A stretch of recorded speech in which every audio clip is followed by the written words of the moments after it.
Marisa, ¿cómo estás? ¿Qué tal, Raúl? Gracias por la invitación. Lo primero que quería preguntarte es por esta noticia que tiene que ver con el IRTP puesto en manos de quien fuera asesora de prensa de Dina Boluarte. ¿Qué te parece esta decisión?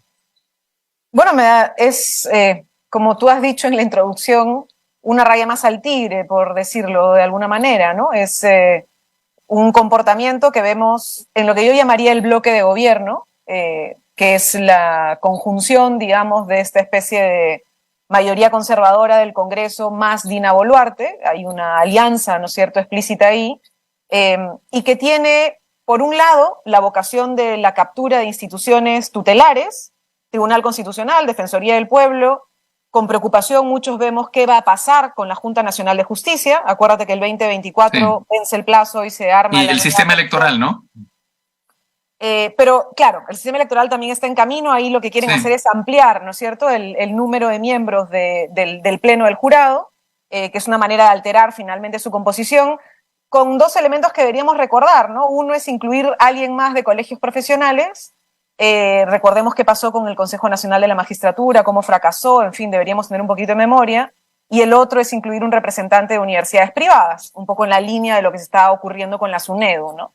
Pero Ujú. este tema digamos, con la televisión nacional, la radio nacional, está pues vinculado a esta especie de intento que hay de lavar la cara, ¿no? Que es incluso algo que se ha dicho explícitamente, que es lo más grave de todo esto, ¿no? Se ha creado una comisión de constitucionalistas que son asesores ahora de la señora Boluarte, supuestamente encargados de hacer una especie de lavado de la imagen del Perú en el exterior, y hay un intento de controlar lo más posible la narrativa al interior del país sobre qué cosa ocurrió o no en vinculación a violación de derechos humanos, ¿no?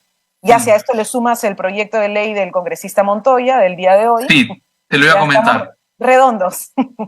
Porque eso, digamos, no tiene que ver solo con el frente interno, con la democracia del Perú en cuanto se refiere a las instituciones del interior de nuestro país. Se refiere al frente externo, ¿no? Porque lo que ha propuesto el congresista Montoya es denunciar la Convención Americana de Derechos Humanos, es decir, salirnos del Pacto de San José y no estar subordinados o sometidos a la jurisdicción de la Corte y la Comisión Interamericana de Derechos Humanos, que durante años, desde el 78, cuando el Perú firmó el tratado, que lo ingresó a su ámbito, han servido como contrapeso para los abusos del Ejecutivo.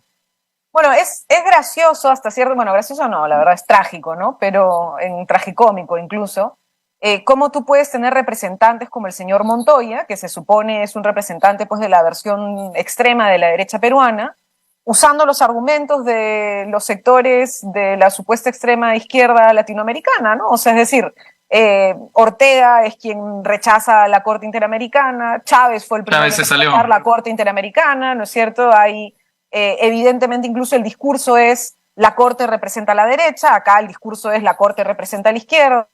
Lo Sí. cierto es que en el fondo quienes ejercen el poder de manera autoritaria y creen que tienen derecho a violar derechos son quienes eventualmente quieren en el fondo salirse del mandato de la Corte, ¿no? Y entonces evidentemente retirarnos del pacto, ¿no? Ahora, este proyecto de ley, bueno, sería hasta creativo que lo apruebe el Congreso, ¿no? Es una violación de todas las normas, incluso las nacionales, porque es prerrogativa exclusiva de la presidencia el iniciar el procedimiento, que luego se ratifica por el Congreso, pero el paso uno lo tiene que dar la presidenta, ¿no? Sí. Este proyecto de ley es algo como, vamos a hacer el proyecto de ley Está animando para al que, presidente. no, pero Sí, es como, la señora puede hacerlo o no. Ahora, si no lo hace, violaría la ley. Y si viola la ley, la puedo acusar constitucionalmente. Entonces es como una especie de sí. trabalengua enredado, absurdo. Bueno, es una amenaza, ¿no? Es, A Dina no Boluarte, sé, quiero decir. yo creo que la señora Boluarte no recibe amenazas de ellos, yo creo que pactan cosas, la verdad. No siento que haya una amenaza a ella de parte del Congreso, ¿no? Pero bueno, es peor En porque se fin. repiten argumentos como que lo que se busca es salvaguardar la soberanía e independencia del Estado peruano, como si la soberanía e independencia del Estado peruano estuvieran, digamos, en entredicho porque en ejercicio de su soberanía e independencia firmó un tratado por el que se sometió a la Corte Interamericana de Derechos Humanos, al Pacto de San José de Costa Rica. Y No, pero adicionalmente hay además, un hecho. ¿cómo la Sí. soberanía, perdóneme Raúl, la soberanía del Perú se pone en riesgo porque yo no voy a tener como ciudadana de este país capacidad de defender mis derechos? Porque de eso se trata, o sea, porque un poco están equiparando autoritarismo, ¿no es cierto?, ejercicio violento de la fuerza para la violación de derechos humanos con soberanía, ¿no? Entonces yo tengo soberanía solo si mis mandatarios pueden violar derechos humanos de manera impune en el país. Pero no es solo eso, sino que además participar en cortes internacionales es necesariamente una sucesión de soberanía. Ese es el principio. Cedes una, digamos, en defensa de los derechos de tus ciudadanos, claro, se cede ligeramente la soberanía. Es lo que pasa, o nos salimos también de la Corte Penal Internacional, de la Corte Internacional de Justicia, ¿no?, de La Haya, veamos del CIADI. Claro. Exactamente, todos esos son sesiones de soberanía, o se sale España, Portugal, de la Corte Europea de Derechos Humanos, etcétera. Ahora, esto también es, hasta cierto punto, demuestra la improvisación con la que se suelen hacer este tipo de cosas. Durante el gobierno de Fujimori se pretendió salir de la competencia contenciosa de la Corte Interamericana de Derechos Humanos y no denunciar el tratado como lo propone ahora Montoya, porque hay una fórmula que establece que no puedes salirte de inmediato. Es decir, desde el momento en el que anuncias tu salida hasta el momento en el que efectivamente te sales, pasan 2 años. Entonces, durante 2 años sigues estando sometido a la competencia de la Corte y a todas las resoluciones de la Corte. No es algo automático. Por tanto, la idea del señor Montoya tardaría 2 años en ejecutarse y, por tanto, en esos 2 años, todas aquellas personas a las que él quisiera salvarles el pellejo estarán bajo la competencia de la Corte. Incluso él, quizá, porque estaría violando la propia Constitución para poder llevar adelante el procedimiento. De hecho, el propio texto, si lees la exposición de motivos, página 4, y estuve, en fin, con posibilidad de leer. Estás leyendo buena literatura, sí. Buenísima. Estamos ahí creciendo intelectualmente. Sale incluso los problemas que puede tener el tomar una decisión así. Y cómo incluso la propia Corte podría decir, oye, la manera en la que ustedes están procediendo a retirarse no vale. O sea, no funciona, no es el procedimiento adecuado, están forzando su propia Constitución. De acuerdo. Ahora, ¿prosperará o no prosperará esta iniciativa? Ya, en el Perú todo es posible y nada es posible, ¿no? No me animo a dar un resultado final, la verdad, Raúl. Espero que no, sinceramente. Pero lo que sí me preocupa, más que bueno, obviamente me preocupa que esto prospere, ¿no? Sería una barbaridad, pero me preocupa sobre todo cómo se va consolidando un discurso de parte de nuestras autoridades sin filtro, ¿no? O sea, ya hemos perdido un elemento básico de los pactos democráticos, ¿no? De las sociedades democráticas, que es, por lo menos, algunas barbaridades, como las que dice el congresista Montoya, se piensan antes de decirse, ¿no? O sea, y eso ya no está, ¿no? Tanto así que presentas una norma como esta, ¿no? Que sinceramente me parece que es casi como la negación de los derechos como un elemento fundamental de la existencia del Estado, ¿no? Sí, en fin, ahora un proceso que no es solo peruano, ¿no? Que también es. Pero ahora, lo que pasa es que en el Perú se supone que hay contrarios, que Vladimir Cerrón debería estar en las antípodas de alguien como Jorge Montoya. No, porque acá te estás planteando que derecha e izquierda son las antípodas acá, y mi impresión es que acá hay progresismo versus conservadurismo, ¿no? Más bien, o sea. Bueno, lo que te quiero decir es que es un proceso distinto al que se está viviendo en otros países donde claramente hay un sesgo dentro de estos ataques a la institucionalidad. En Venezuela tú puedes decir claramente a qué, digamos, claro, imagen política responde Hugo Chávez, lo mismo puedes decir de Bukele. Aquí hay un pacto, como dices tú, que no discrimina posiciones políticas. Que en todo caso encuentra elementos de unidad. O sea, justo el otro día conversaba con un colega que es ahora parte de equipos parlamentarios y me decía, claro, las ideas pueden dividir, pero los intereses unifican. Entonces tú puedes tener personas que en teoría tienen ideas diferentes en espectros, por ejemplo, como derecha-izquierda, pero que tienen intereses comunes, ¿no? Y cuando tienen intereses comunes, pues actúan de manera conjunta, ¿no? ¿Dónde quedó más claro eso? En la elección del Defensor del Pueblo. Bueno, a mí me quedó claro en la elección del tribunal, ¿eh? O sea, desde la elección del tribunal para mí era clarísimo cuál sería el interés de un grupo, digamos, en teoría de izquierda como el de Perú Libre para votar a una cosa tan conservadora como la que se votó, que era regalarle al sector de la derecha más extrema el tribunal más importante, ¿no? Entonces era evidente que desde ahí había un pacto, ¿no? Lo que hemos terminado de ver es la consolidación de ese pacto. pero el pacto viene ejecutándose desde hace un rato, ¿no? O sea, no es algo reciente. La elección del defensor es simplemente el lado B, ¿no? Es la otra cara de la moneda.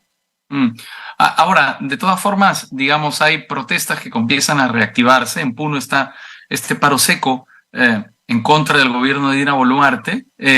Ayer hablaba con dirigentes puneños que decían que esperaban que hubiera, digamos, réplicas de este paro en otros lugares como Ayacucho, por ejemplo. En todo caso, el sur está, digamos, muy enfadado y claramente, digamos, lo está exponiendo con la reactivación de los paros. Hay además un anuncio de salir de las regiones, ¿no? O sea, no quedarse en la protesta en el territorio, sino volver a intentar, ¿no es cierto?, estas especie de gestas de movilización hasta la capital, ¿no? En busca de poner en evidencia en el centro de la República, digamos, el malestar. Me parece importante, ¿no?, que haya una reactivación de la protesta. Sin embargo, yo veo dos problemas, Raúl. Uno, primero, tiene que ver con el foco, ¿no? Tú mismo has dicho, protestas contra la señora Boluarte. Mi teoría es que la señora Boluarte es solamente una ficha más en lo que es el bloque de gobierno, y el bloque de gobierno tiene un poder hegemónico hoy en el Parlamento. Y tendría que ser el objeto de la protesta el Parlamento, porque fue el Parlamento el que no permitió el adelanto electoral. Está en manos del Parlamento eventualmente avanzar hacia un adelanto electoral. Mira la última encuesta del Instituto: 82% de los peruanos y de las peruanas quisiéramos que la señora Boluarte se fuera y que hubiera un proceso electoral. O sea, la gran mayoría, más de 8 de cada 10, ¿no es cierto?, quisiéramos que hubiera un adelanto de elecciones. Eso no lo va a decidir la señora Boluarte, eso lo decide el Parlamento, ¿no? Entonces, hay que ver quiénes están tomando decisión real. Y creo que el Parlamento está avanzando de una manera autoritaria al ejercicio de competencias que incluso estaban restringidas. Tú lo has dicho, no lo hemos abondado mucho, pero el tribunal ha sacado sentencias que Abiertamente en contra de la Constitución. Claro, pero además que fortalecen al Congreso. No solo es contra la Constitución, sino es contra la Constitución para empoderar aún más al Parlamento, sí, ¿no es cierto? Entonces, estamos girando a un parlamentarismo tácito. Podría ser que necesitemos ese régimen, pero que sea transparente y parte de una discutación, no que sea un ejercicio tácito del poder por encima. Es que el problema no es ese, yo mandata, creo. ¿No? Ahí sí discrepo, porque el parlamentarismo es un sistema de gobierno que también protege el equilibrio de poderes. No, claro, pero en todo caso acá hay un problema serio además con algunas competencias que se están ejerciendo. En fin, míralo de presupuesto, casi no salió, pero la última aprobación del crédito suplementario ha incluido un anexo con proyectos a ser financiados que no vienen de iniciativa del Ministerio de Economía. No, claro, del Congreso. Construido en el Congreso. Iniciativa de gasto. Es increíble. Y el Ministerio de Economía ha aceptado esto, como si no pasara nada. Y se aprobó el crédito suplementario, se aprobó ese anexo, 500 millones a lo que decía Pepe Lumna, nuestro nuevo ministro de Economía. Sí, no, eso no aguanta ningún análisis, la verdad. Bien, quería preguntarte por las denuncias que ya has respondido aparecidas en el Dominical Contracorriente. Lo que dice el programa es que eres investigada por haber comprado un terreno de más de 7 millones de soles para construir la comunidad de Cangallo. ¿Qué pasó? A ver, Cantagallo es el... Y ya. Primero que nada, Raúl, yo no he comprado ningún terreno y no es verdad que me estén investigando por yo haber comprado un terreno. Y eso, por favor, que quede clarísimo. Hay un hecho que está en investigación, que es una compra que ocurrió en el 2014. Yo no era regidora de la Municipalidad de Lima cuando se hizo esa compra. No formé parte del equipo de gente que tomó la decisión de esa compra. No tengo nada que ver con el expediente que dicen que estaba mal hecho, no tengo la menor idea, porque eso ocurrió, insisto, cuando yo no era regidora de la Municipalidad de Lima. Entonces, no es cierto que yo esté metida en la discusión sobre cómo se hizo esa compra. Hay un hecho previo, que es del año 2012, cuando no había proceso de reubicación de la comunidad de Cantagallo, cuando no había ni siquiera aprobada la revocatoria, que se aprueba recién a finales del 2012, esto es un hecho de inicios del 2012, sobre un cambio de zonificación.